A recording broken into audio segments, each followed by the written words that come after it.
This video is brought to you by Craven's Comic Books and Collectibles. Check out their weekly live show, auction, and sale at facebook.com/Craven's Comics every Sunday night at 9 p.m. Eastern. And you can check out their inventory at cravenscomics.com. Craven's Comics, for the comics you crave. He was in Independence Day, Go, Donnie Darko, a bunch of other great films. And I'm so happy to have him here tonight to talk about his latest film, I Challenger. Welcome to the program, James Duval. Thank you, Andrew. Thank you for having me. It's a pleasure to be here. Wow, thank you. What an introduction. You're welcome, man. No, it's great to talk with you tonight. I really enjoyed I Challenger. For the people who haven't had a chance to see it yet, tell the good folks what it's all about. Well, for me, it's kind of like a day in life, but I guess it's a little more than a day, but it is kind of like the current situation of this gentleman played by me, who's a little bit out of his 20s, maybe out of his 30s a little bit now. And he's still playing video games and smoking weed and selling weed all the day. And it starts off with him getting evicted. And that's sort of like the beginning of this journey that kind of unfolds into this really, I think, fantastic, spectacular adventure, believe it or not, that leads to burying himself underground for luck. And I'd like to say more. Well, I guess there's a lot to say about it. I don't want to spoil too much about, right. But I can say that I'm joined by an incredible cast of actors, Coy Stewart, my partner in crime, Margaret Cho, my attempted partner in crime, different kind of partner. That's not necessarily crime. There's nothing crime about that. That's just some freaky stuff. That's all. Yeah, it's more actually. Yeah, it's more adult human needs, right? Yes, adult human needs. We got needs too. And I got to say, I was really blown away by the actors that came on board. MC Light. I'm been a big fan, so when she came on board to play Coy's mom, we were all over the moon. Same thing with Margaret Cho and Jerry Bednob and Dag Fairch and his mom, who played I don't want to say religion, but the religious people that stop by to try to convert me. Yeah. Yeah, no, it's kind of interesting because the film, of course, he puts himself in like a box underground for luck, kind of like a makeshift coffin. But the entire film is kind of about being in boxes, like the character Sid himself. He's somebody who's put himself in his own box because of possible things that happened in his past. So he's kind of boxed himself in away from society. And then like his apartment is almost like a box in itself as well. And to me, I don't know, it's weird because it's a stoner comedy and yes, it's a confinement thriller, but I feel like a little bit of like Beckett's Endgame in it as well. Like there's a bit of a cerebral element to this stoner comedy. Well, that's one of the things that drew me to Paul and Kara's script. When Kara, a friend of mine, first brought it to me, she, excuse me, had brought me up to Paul, and they're originally going to go in a different direction for Sid, but when he agreed to meet with me and I'd read the script, I was over the moon about it. And we connected immediately over the material, over his body of work, over some of my body of work. So Kara Scobie Brown's really kind of responsible for helping us bring this all together in a big, big way. And then, Paul for having the faith in me to be Sid, really.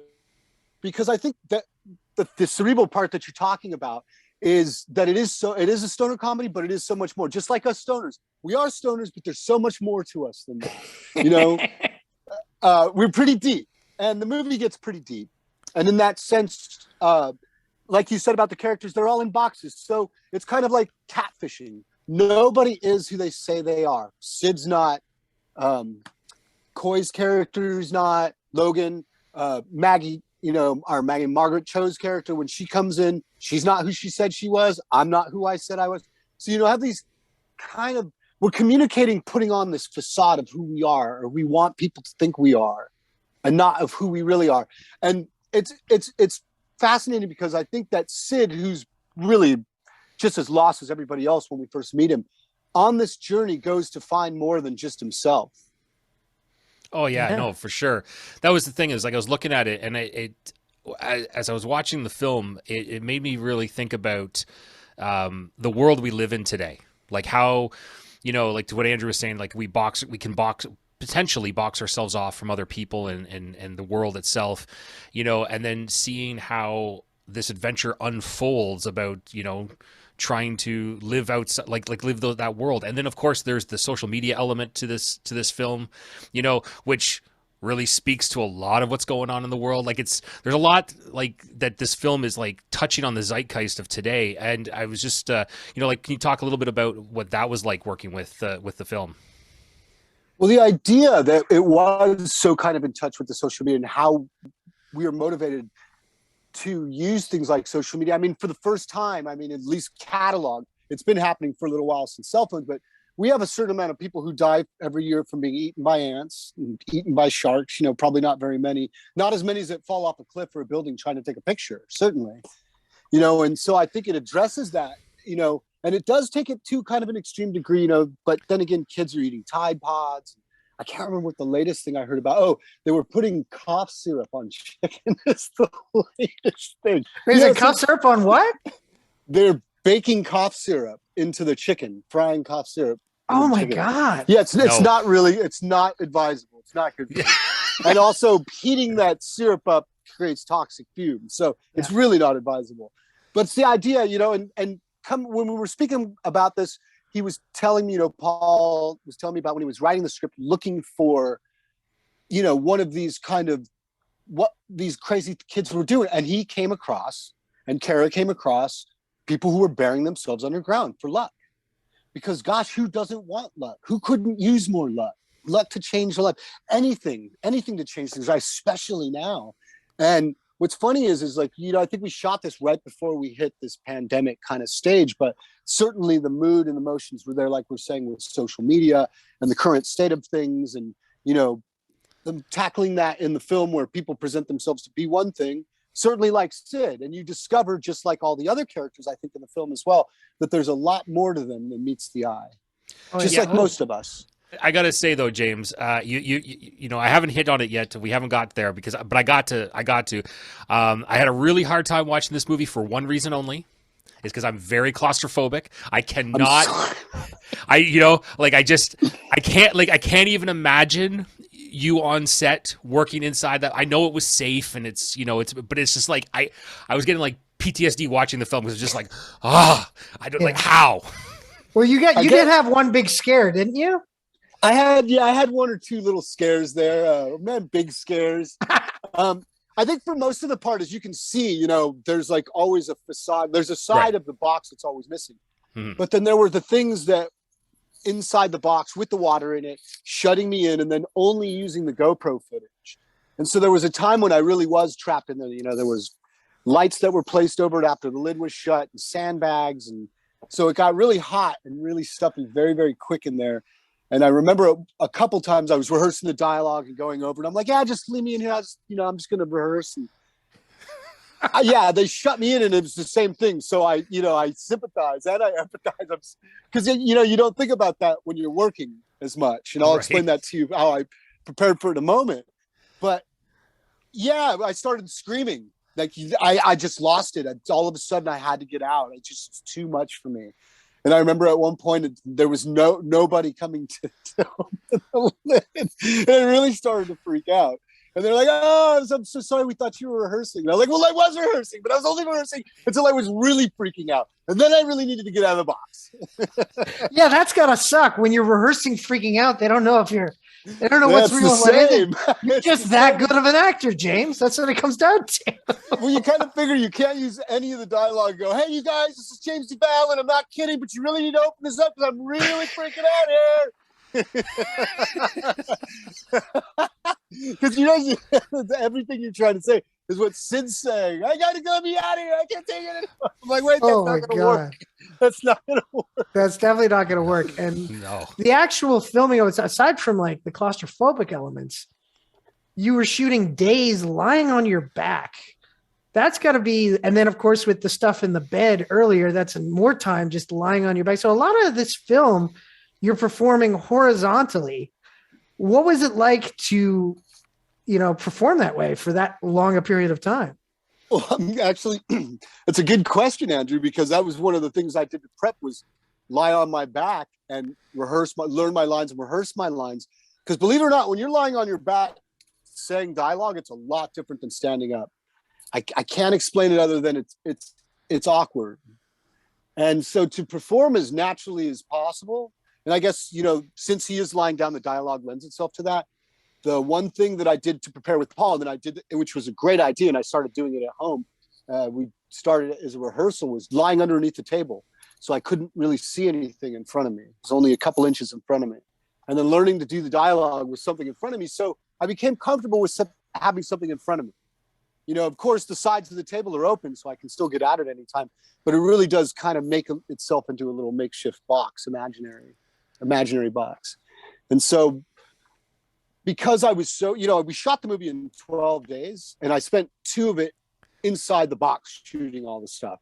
So it wasn't really as bad, as you might think.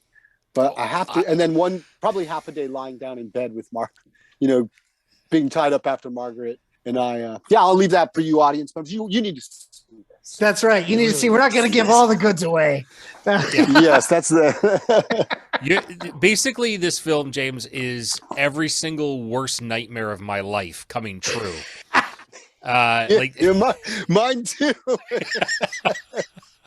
I can, even you talking about the process of you rehearsing, just under a tape. I'm like, no, man. I'm like, I don't care if I can see out to the left and the right.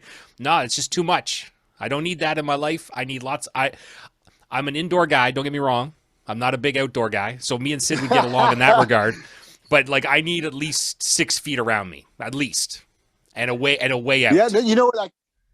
I gotta say, I can since I did that, I left to do a movie maybe 3 days after I wrapped that. And they drove down from Utah to drive me up there so I could have my dog with me. And I remember sitting in the back of the truck, and I was just like, yeah, I don't know if it's because I just shot the movie, but I really don't like being in the back of the truck at all anymore. I just feel it's a little bit too close for me. And I get like that in the back of cars now, too. And I have to say that I didn't get like this until I shot. Oh my God. So this has had lasting effects on your emotional well-being. Okay. I didn't realize this until now, actually, but I think that it very well might have. Because I want to say that when we were shooting it, I was so into it, which I was, that I didn't really think about the claustrophobic aspect. And it was only afterwards when, Paul had finished everything and we started showing people, and the reaction is like today, I'm really claustrophobic. And I forget about that part. I do. And part of it is just because it's, it is, there was, and people, when they see it, it's really dialogue heavy. So to get that dialogue out again, and like I'm saying, when, and keep it as natural, even things where like an excessive amount of water might be leaking on me in a very tightly enclosed space. You really if I freak out, I really will forget the lines, but you kind of think about it like, wow, if I really get this right, then I'll get out of here a lot quicker. It's like giving the best taste of your life just to get out of there. Totally. Yeah. Come on, Jimmy. Come on. Your own psyche is depending on you. I gotta ask though.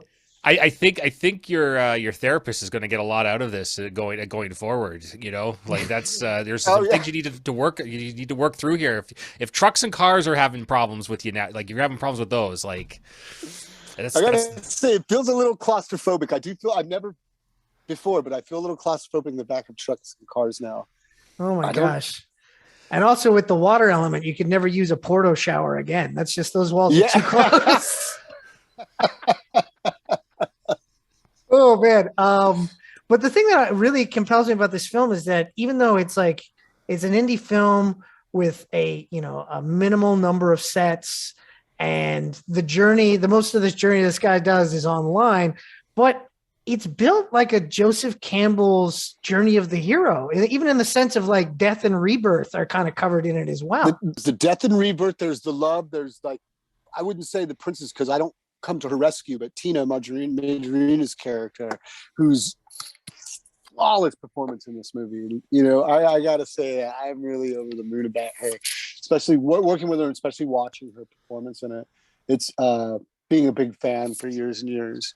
Again, You do, like, and I approached it like you were saying, strangely enough, like the hero of a thousand faces, and Sid's on that journey, the hero's journey, and that's exactly how I approached it, going literally into the underworld. Yeah, no, it is fantastic. You know, he's got his Obi-Wan, you know, Yeah. he's got Barry Vietnam.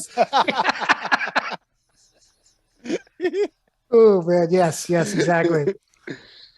No, it's you know, it's a ton of fun. And it's like, and I'm just wondering, like, you know, when you compare to, like, obviously compared to some of the work that you've done in the past, like some of the, you know, huge movies in your career, right? Like this being such a small film, do you find more enjoyment on the smaller films versus the bigger films? Because it is like there's a, you know, there's more of you being involved, and you know, you can do maybe a little bit more play. Whereas something like that's, you know, like Independence Day or something like that, where it's just like just show up, hit your mark, and see you later. Well, I got to say, well, the working with Roland on Independence Day and Dean Devlin, they are really open to letting you do whatever you want, writing your character. Like, you could do whatever you want. Okay. So you do have to show up, but once you hit that mark, like, have at it. If they don't like it, they'll tell you. But the thing you really want, that we all aim to do, and I mean from like Bill Pullman and Jeff Goldblum all the way down to me and everybody, is you just love to hear those guys crack up behind the monitor. And and it was very much the same working with Greg, you know, all the way up through the TV series we just did a couple years ago. To hear him still after all these years, the scene's going, and you just hear this, and you hear it off of the bed. You're like, okay, it's going good. Because sometimes, you know, you're really not sure when you shoot that stuff. It's only when you see it later, you're like, oh, okay, thank God it worked. Right.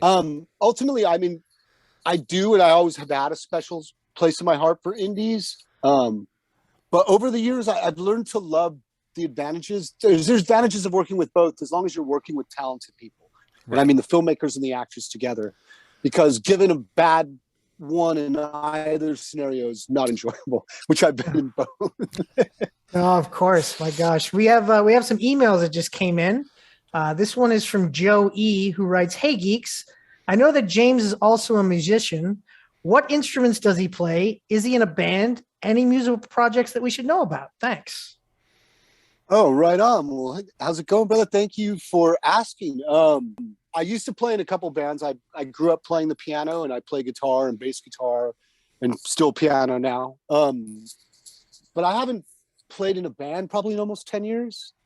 I was part of a band called the Nut House Band. It's kind of like hip hop band. And I played like this reggae surf guitar.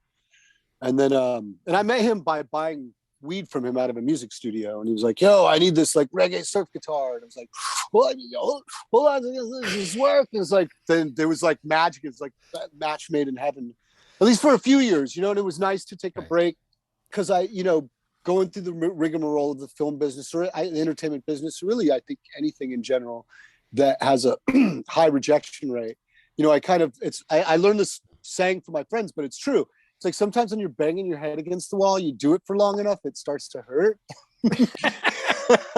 Yeah, that makes sense. I need to stop banging my head against the wall for a while, you know? And so I went off and I still made movies, a couple movies a year, but I wasn't actively pursuing it as much as I played music in the early 2000s, mid 2000s. And I left that band after we recorded an album, but everyone started to move off in different directions. And I was getting back into my film career. So one gentleman that I moved in with at the time was also a musician. So I joined his band, Gene Wilder, which used to play out. We used to be part of this thing called the Beachwood Rockers and the Hollywood music scene. And, you know, 2010, 2000, I think 2008 to probably 2012. Nice. And we used to play around town. Yeah, we used to play around town. And then we morphed into Keith Sweat.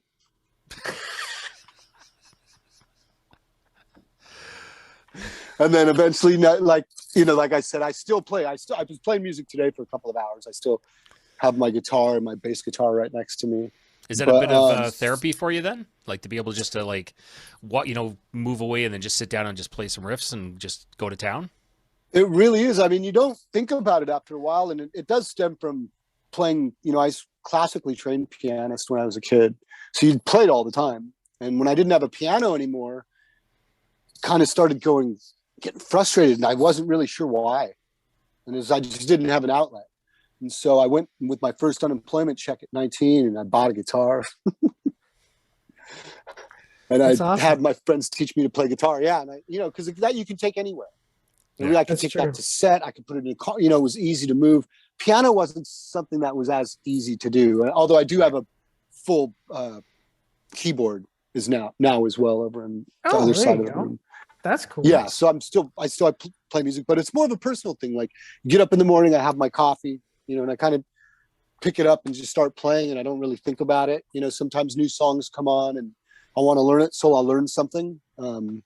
I've learned to play a lot of open tunings from just like, oh, I love that Led Zeppelin song. What's that? That's in like some G major 6. Okay, let's learn to tune it to G major 6. Oh, Rolling Stones, Give Me Shelter. That rocks. That's an open E. That's awesome. Yeah, so it's been, and through all that, I probably have 30 or 40 songs personally written that I demo on my phone.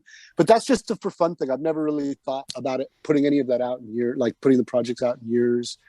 I would say that the pandemic has given us an opportunity to, but I've been actually quite busy during the last year of the pandemic. Anyways, I filmed quite a few movies, a couple of pilots, waiting to see how everything kind of pans out. That's awesome. And of course, we had iChallenger just got released, and yes, exactly. Of course, that as well. We got another question here from Ben J, who writes, actually not a question, just a story that we might all be interested in. Hey, speaking of fucked up things that people are eating, I love it when an email starts like that. I know some college kids. I know this guy. I know him. Yeah. I know some college kids that were eating pink fiberglass insulation, saying it was like cotton candy. Fucked up. No good.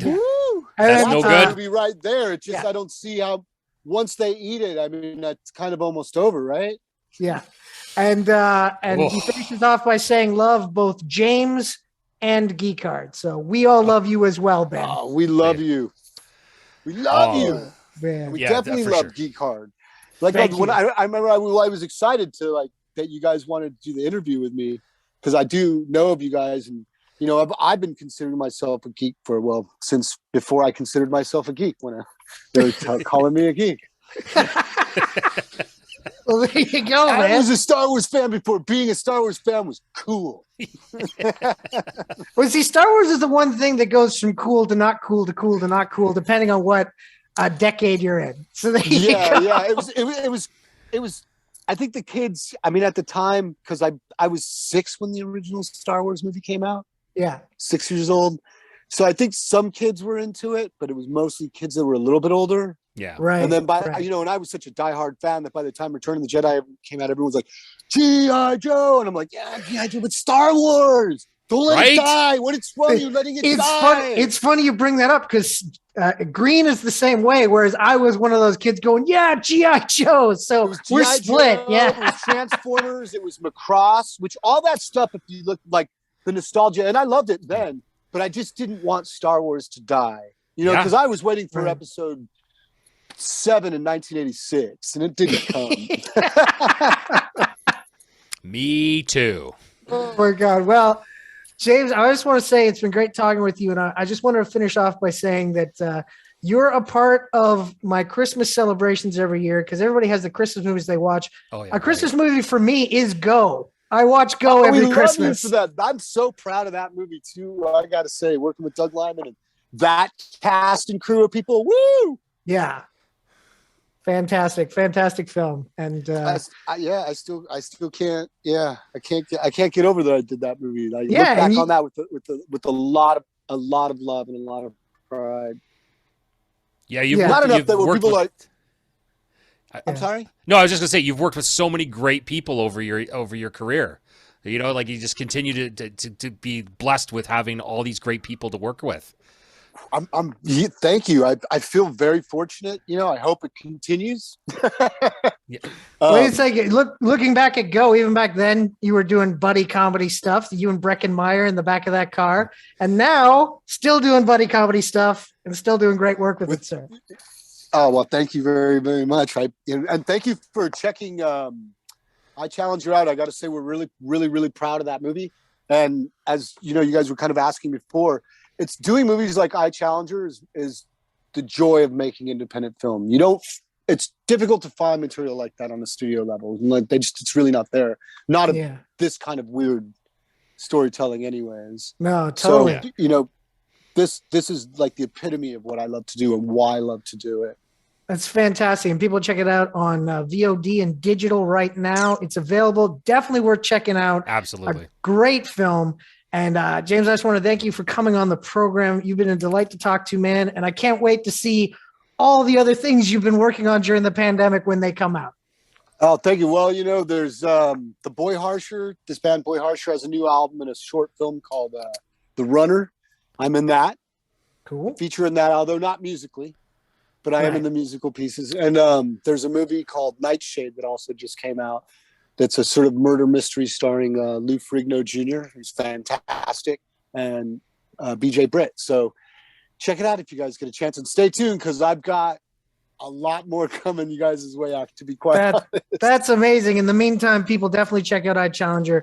James, thank you so much for coming on the program, man. Challenger. It's a great talking with you, man. Have yourself a great day. You too, James. Oh, thanks, you guys. Happy New Year. Thanks. Happy New Year. You too, man. Thanks. Cheers, you guys. Bye-bye. Bye.